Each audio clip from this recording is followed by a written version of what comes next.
পাট পাট বাংলাদেশের অর্থকরী ফসলগুলোর মাঝে অন্যতম একটি ফসল। এটি একটি আঁশ জাতীয় ফসল। বিশেষ এক প্রকার গাজন প্রক্রিয়ার মাধ্যমে পাট থেকে কৃষক সেই আঁশগুলো বের করে নিয়ে আসে এবং এই আঁশগুলো বিদেশে একসময় প্রচুর পরিমাণে চাহিদা ছিল, যে চাহিদার কারণে আমরা বিদেশ থেকে প্রচুর পরিমাণে অর্থ এদেশে নিয়ে আসতাম। তাই পাটকে সোনালী আঁশ বা গোল্ডেন ফাইবার বলা হয়ে থাকে।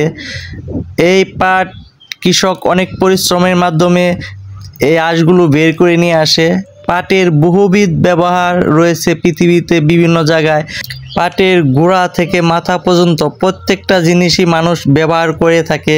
পাটের যে পাতা সেগুলো শাক হিসাবে মানুষ রান্না করে খায়। এছাড়া বাংলাদেশের বিখ্যাত এক বিজ্ঞানী ডক্টর কুদরতে খুদা পাটখড়ি থেকে প্রথমে পার্টেক্স তৈরি করেন এবং পাটের আঁশ থেকে গৃহস্থালির বিভিন্ন ধরনের দ্রব্য তৈরি করা হয়, যেগুলা দেশে এবং বিদেশে প্রচুর পরিমাণে চাহিদা রয়েছে।